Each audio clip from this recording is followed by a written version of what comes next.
Have you ever walked through the woods and felt like you weren't alone? That prickling sensation on the back of your neck, the snap of a twig that wasn't you, the feeling of eyes watching you from just beyond the tree line. Most of the time, it's just our imagination, or maybe a deer startled by our presence. But what if it wasn't? What if, one day, you looked closer and saw something that would change your understanding of the world forever? Today, we're diving into a story that does just that. It's not your typical Bigfoot encounter. We've all heard the tales of a massive, shadowy figure striding through the forest, leaving behind giant footprints. But this account is different. It's more personal, more poignant, and honestly, a little heartbreaking. It involves not just one, but two of these elusive creatures. And a situation that suggests a level of social complexity and emotion we rarely associate with the unknown. Our story comes from a seasoned hunter and outdoorsman named Mark A., man who has spent more time in the deep forests of the Pacific Northwest than most people spend in their own backyards. Mark isn't the kind of person prone to flights of fancy. He's pragmatic, grounded, and knows the woods like the back of his hand. He can identify an animal by its track, its call, its scent. But what he saw one misty autumn afternoon defied all his years of experience. It was late October, the air crisp with the coming winter. The leaves had turned to brilliant shades of gold and crimson, carpeting the forest floor in a silent, colorful blanket. Mark was tracking a herd of elk deep in a remote national forest, miles from any marked trail or road. It was quiet, the kind of profound silence you only find far from civilization, broken only by the whisper of the wind through the pines. He'd been sitting motionless for the better part of an hour, perched on a ridge overlooking a small clearing when he first noticed the movement. It wasn't the graceful gait of a deer or the lumbering walk of a bear. This was something else. Down in the clearing, partially obscured by the thick trunks of ancient firs, a massive figure was moving. Mark's heart hammered against his ribs. He slowly raised his binoculars, his hands trembling slightly. Through the lenses, the figure came into focus. It was huge, easily over 7 feet tall, covered from head to toe in thick, dark brown hair. It walked upright, with a powerful, fluid stride that spoke of immense strength. Its shoulders were incredibly broad, its arms long and muscular. Mark was frozen, a cocktail of fear and utter astonishment coursing through him. He was looking at a Bigfoot. He'd heard the stories, of course. Who in that part of the country hadn't? But he'd always dismissed them as campfire tales, folklore spun from shadows and overactive imaginations. Yet here it was, real and undeniable, moving with a purpose he couldn't yet decipher. He watched, breathless, as the creature scanned the clearing, its head turning slowly, as if listening for something. That's when the encounter took a turn from merely shocking to something far more profound. The large Sasquatch seemed anxious. It would take a few steps, then stop. Looking back into the dense woods behind it, it let out a low, guttural sound, not a roar of aggression, but something softer, more like a call. It sounded, to Mark's experienced ears, like an expression of concern. He followed the creature's gaze and adjusted his binoculars, trying to see what it was looking at. And that's when he saw it.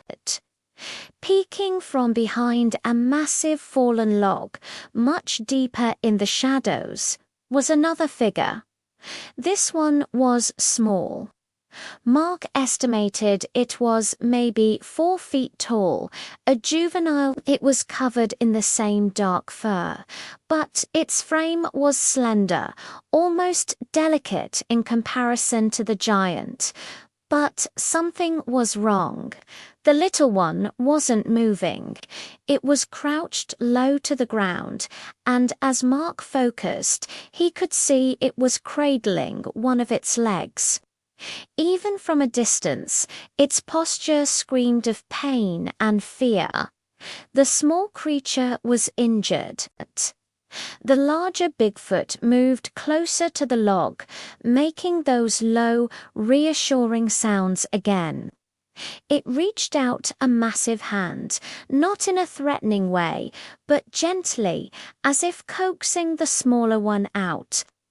The scene unfolding before Mark was not one of a monster, but of a parent tending to its child. The large creature's entire demeanor was one of protection and worry. It was a guardian. For what felt like an eternity, Mark just watched this silent, emotional drama play out. The adult would pace, look around nervously, then return to the little one, trying to encourage it to move. The juvenile, however, remained hidden and still, clearly in too much pain or too frightened to follow. Mark's fear began to melt away, replaced by a strange sense of empathy. He was no longer looking at a cryptid or a monster. He was witnessing a family in distress. He felt an urge to help, a bizarre, irrational thought that he immediately dismissed. What could he possibly do? His presence would only cause more panic. He realized the immense risk the adult was taking. Lingering in a semi-open area during daylight, even a heavily forested one, was a dangerous game. It was making itself vulnerable for the sake of its injured offspring. The intelligence and emotional depth on display were staggering. This wasn't just a brute beast. This was a thinking, feeling being capable of care and sacrifice. After several more minutes, the large Sasquatch seemed to make a decision.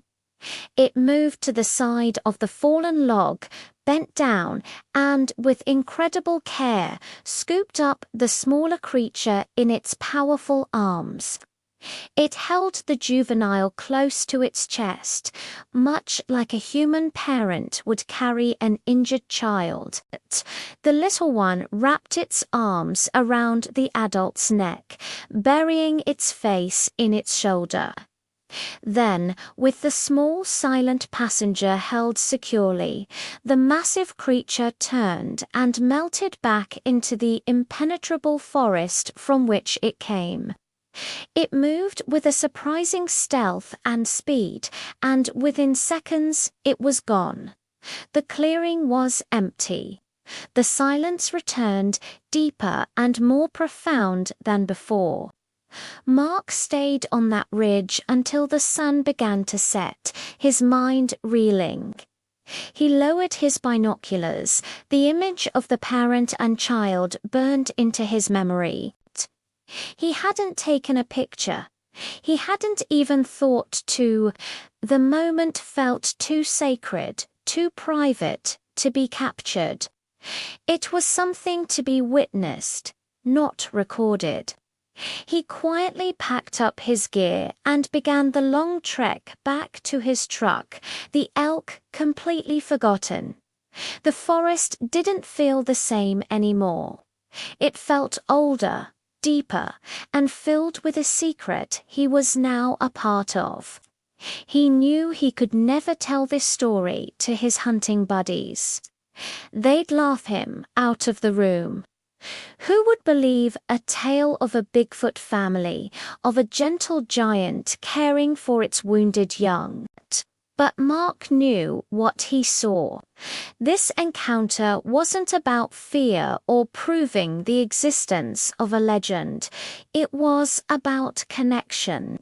It was a rare glimpse into a hidden world, a world where creatures we think of as myth live, love, and care for their own, just like us. He saw a parent's love in its purest, most primal form. This story forces us to ask new questions. When we search for Bigfoot, what are we really looking for? A monster to be captured, a specimen to be studied, or are we searching for a missing piece of our own world, a wild relative living just outside the reach of our understanding? Mark's experience suggests they are not monsters. They are families. They have social bonds. They feel pain and they show compassion. And the most haunting part of his story, the silence. The little one never made a sound.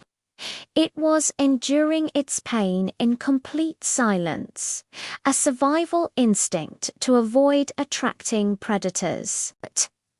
It's a stark reminder of the harsh, hidden life these creatures must lead.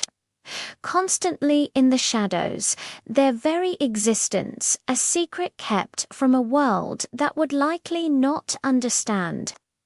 What do you think? Mark's story offers a perspective we rarely hear. It's a powerful reminder that the unknown isn't always something to be feared. Sometimes it's something to be respected, to be left in peace. Perhaps the greatest discovery isn't finding Bigfoot, but understanding that we share this world with wonders we can barely imagine. Thank you for joining me on this incredible story. If you have your own encounter or thoughts on this, please share them in the comments below. I'd love to hear from you. And if you enjoyed this journey into the unknown, don't forget to like this video and subscribe to the channel for more stories that challenge what we think we know. Stay curious, and we'll see you in the next one.